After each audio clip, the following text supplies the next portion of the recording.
Ma prochaine invitée, c'est Mme Marie-Josée Delisle, qui est directrice de Santé mentale Québec, Chaudière-Appalaches. Ça fait quelques fois qu'on la reçoit. C'est toujours un plaisir de la recevoir parce que les sujets sont toujours intéressants, surtout en ce temps de pandémie. Mme Delisle, bonjour. Bonjour, M. Montminy. Merci de l'invitation à nouveau. Madame Delisle, aujourd'hui, le sujet, c'est la contagion émotionnelle. On parle de contaminer positivement. Puis j'ai de la misère à croire que ces deux mots-là vont ensemble, contaminer et positivement. D'abord, je vous demanderais, qu'est-ce que c'est exactement que de la contagion émotionnelle?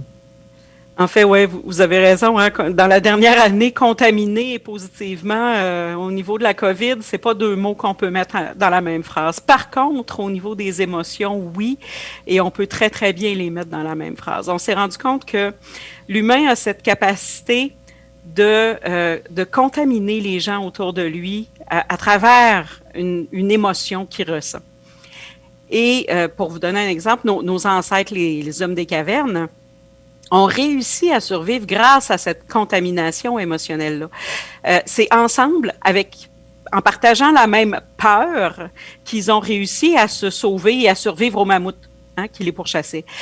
Donc, quand on met une émotion en commun, elle peut devenir une énergie d'action qui nous amène plus loin, qui nous amène à régler une situation. Et oui, on dit à l'heure actuelle que c'est important de faire le plein d'émotions qui nous font du bien parce que ça aide à réduire le stress, ça aide à améliorer la résilience. Mais la contamination émotionnelle ne se fait pas que par les émotions qui sont agréables. Il y a des grandes avancées dans notre société qui ont été faites grâce à des émotions qui étaient considérées comme désagréables. Je vous donne l'exemple des conditions féminines ou de toutes sortes de grands mouvements qui sont nés d'une grande colère, d'une grande indignation que les gens ressentaient tout seuls, mais qu'ils ont mis en commun pour s'en servir comme d'une énergie d'action pour régler des enjeux, pour les faire avancer, pour aller plus loin. Et encore aujourd'hui, on invite les gens à se mettre au défi de partager des émotions qui vont nous solidariser, nous faire sourire, nous faire respirer, nous faire devenir plus créatifs, plus innovants. Donc, c'est le défi qu'on se pose cette année pour prendre soin de sa santé mentale parce que ça a un impact extrêmement positif de se solidariser autour des émotions. Madame Delisle, est-ce que le défi n'est pas gigantesque un peu dans ces temps de pandémie où c'est la troisième vague, où tout est négatif? En tout cas, tout est négatif, c'est peut-être exagéré, là, mais que, on vit ça difficilement, là, cette troisième vague-là. Oui, est-ce que c'est pas un peu difficile d'avoir des émotions positives de ça ici, là, où la majorité des gens sont tannés, là, qui ont hâte de voir leur famille, leurs petits-enfants? Oui, c'est difficile de tirer le positif de tout ça. Puis je veux juste dire que les émotions en soi, elles sont utiles. Elles sont ni positives ni négatives. Je conviens avec vous qu'il y en a qui sont très, très plates à ressentir, mais elles sont utiles parce qu'elles nous informent sur nos besoins. Fait qu'il faut apprendre à le parler, ce langage des émotions-là, comprendre quand une émotion arrive en nous, qu'est-ce qu'elle nous apporte comme message, quel besoin elle représente, à quoi il faut que je m'attarde, qu'est-ce qu'il faut que je comble pour aller mieux. Et le défi, il tient premièrement, dans la compréhension de ce message-là, et c'est pour ça qu'on relance encore cette année notre campagne « Ressentir, c'est recevoir un message » pour aider les gens à aller un petit peu plus loin dans la compréhension de ce message-là, finalement dans l'apprentissage de cette nouvelle langue-là pour certains, qui est le langage des émotions, qui n'est pas évident. À l'heure actuelle, il y a des choses sur lesquelles on a du contrôle et il y a des choses sur lesquelles on n'en a pas. Et si on veut sortir du cercle anxiogène, il faut reprendre notre pouvoir d'agir sur les choses que l'on contrôle, sur les choses. Je peux pas, j'ai aucun contrôle sur la durée de la pandémie. J'ai aucun contrôle sur le fait que mon voisin respecte ou pas les mesures. J'ai aucun contrôle sur le temps que ça va prendre ou sur les impacts financiers que ça peut amener. Si je continue de focusser sur tout ce sur quoi je n'ai pas le contrôle, je m'embarque dans un cercle qui est plus anxiogène qu'autre chose. Si, par contre, j'exerce mon pouvoir d'agir en tant que personne sur, OK, ça me fait vivre, moi, de la peur, cette grande affaire-là. Qu'est-ce que je peux faire? je vais aller m'informer à des sources fiables. Je vais, moi, faire tout ce que je peux pour respecter les consignes et faire ma part. Je vais agir comme un agent de changement dans mon milieu, dans ma communauté, dans mon milieu de travail, pour être là pour les gens, pour ouvrir le dialogue, pour leur donner de la place à exprimer leurs émotions. Donc, je reprends le contrôle sur toutes les petites choses qui m'appartiennent à moi et je lâche prise sur le reste. Donc, c'est vraiment nous, personnellement, chaque individu qui vont faire, mais l'autre qui reçoit ou qui est plus négatif, comment on fait pour le contaminer positivement? Bien, il y a une super belle image qui a été créée par un partenaire avec qui on travaille pour la campagne, qui est un OBNL qui fait de l'art social. C'est un groupe qui s'appelle Inside.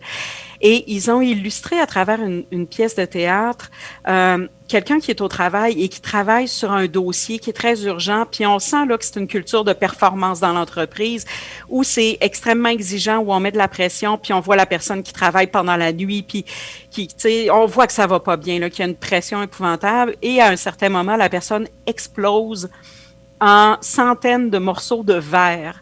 Et pour une fois, avec cette illustration-là, les morceaux de verre, bien, on voit l'impact que ça peut avoir sur l'entourage, sur la famille, sur les autres collègues de travail. Et bien, ça permet de le visualiser, cet effet qui est invisible la plupart du temps. Mais de la même façon, si on met en place... tu sais, je vous donne l'exemple du AstraZeneca à l'heure actuelle. Tu sais, dans les médias, on parle beaucoup des cas de thrombose ou des possibles cas de thrombose et on fait augmenter cette espèce de peur collective de ce vaccin-là. Mais si au lieu d'entendre à chaque fois qu'il y a une thrombose, c'est dangereux, il y a des possibilités de thrombose, on disait qu'il y a plus de possibilités, les risques sont plus grands à prendre l'avion qu'à recevoir ce vaccin-là, statistiquement. Ça remet les choses en perspective. On a tendance à focusser beaucoup sur les choses sensationnalistes, sur les choses qui font la nouvelle et on a beaucoup moins tendance à mettre en lumière les belles initiatives, les belles réussites, les choses qui se sont faites autour de nous puis qui ont fait du bien. On peut travailler sur la santé mentale des gens, les envoyer consulter des professionnels et c'est très correct d'avoir de l'aide quand on en a besoin, mais on peut aussi prendre soin de la santé mentale de toutes les communautés en faisant des initiatives qui leur font vivre des moments agréables ensemble. Et comme individu, moi, je peux être porteuse de moments agréables pour mon entourage, pour ma famille, avoir une petite attention un matin où je vais faire une petite initiative qui va leur apporter le sourire. Ça n'a pas besoin d'être gros, mais ensemble, ces petites initiatives-là vont, si on les met un peu plus en lumière, vont s'additionner puis vont créer une belle vague, une belle contagion émotionnelle un peu partout dans nos milieux. Madame Delisle, vous me reprendrez si j'ai tort, mais est-ce que l'humain n'a pas tendance à être plus négatif que positif? Oui, ben, je vous vois sourire, là. C'est pas évident de transmettre ou d'essayer de changer. Comment on fait quand déjà l'humain est déjà négatif en partant? On vit une situation qui n'est pas évidente. Comment on fait pour tout changer ça? La personne qui est déjà négative dès le départ, c'est pas évident de l'emmener positive. Il y a sûrement des trucs ou des moyens que vous avez à votre disposition qui peuvent faire qu'on peut changer ça, mais c'est pas facile. Effectivement, c'est beaucoup plus facile d'engendrer une contagion toxique qu'une contagion positive. L'humain a tendance à être un peu chialeux et à focusser sur les choses. Puis c'est normal parce que dans notre vie, c'est les choses qui nous amènent des émotions désagréables sur lesquelles on veut agir parce qu'on n'aime pas ça ressentir ces émotions-là. Donc, on a tendance à mettre beaucoup l'action là-dessus pour chercher un mieux-être. Et ça nous fait de temps en temps oublier le fait que il faut prendre quelques minutes peut-être pour apprécier aussi ce qui arrive, ce qui est bon. On peut pas changer une personne du tout au tout. On peut pas changer une personne qui a été négative toute sa vie puis lui dire, bon, ben, à partir de maintenant, de demain matin, il faut que tu vois autrement la vie. Par contre, pour toutes celles dont c'est pas le modèle de base, le petit modèle négatif, ben, on peut prêcher par l'exemple.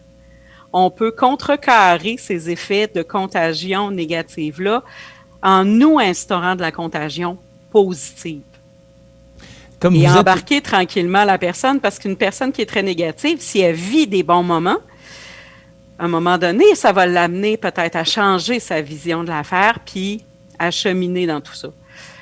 Mais on ne peut pas contaminer quelqu'un, on ne peut pas convaincre quelqu'un avec des mots. Il faut que la personne ressente les bienfaits pour y adhérer, puis pour avoir le goût de le refaire, puis de le partager autour d'elle.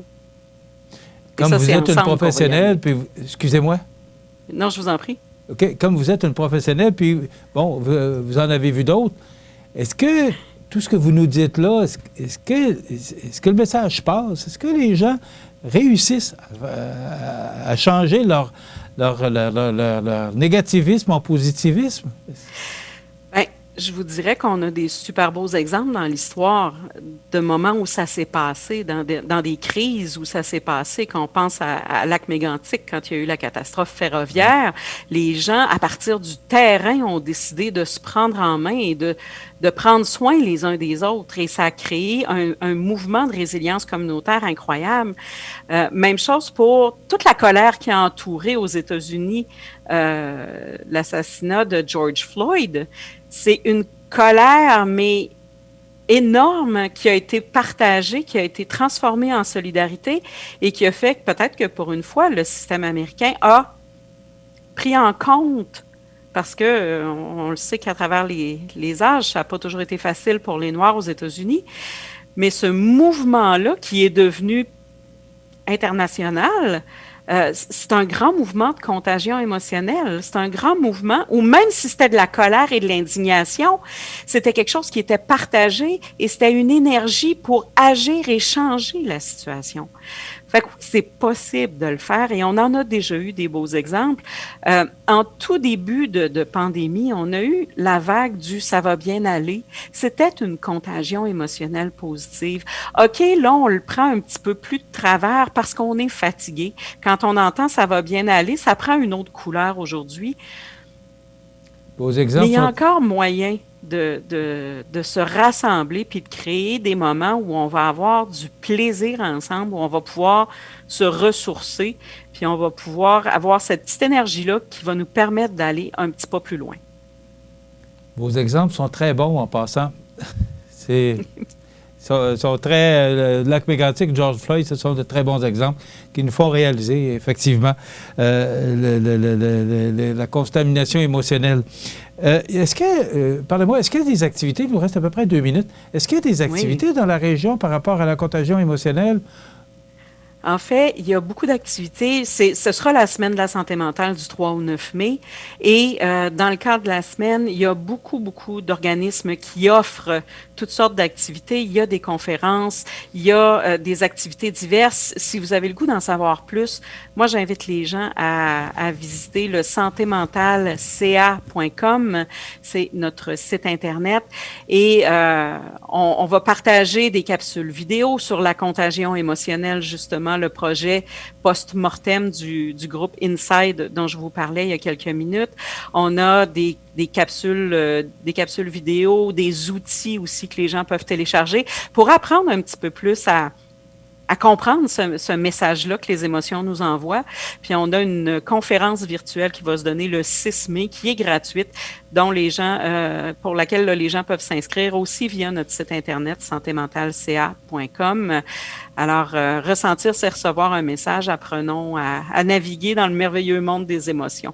Et on va parler de contamination émotionnelle aussi à l'intérieur de cette conférence-là. Donc, il y a plein de choses que les gens peuvent découvrir sur notre site. Vous nous faites du bien, Mme Delisle. Vous amenez du positivisme sur nos ondes.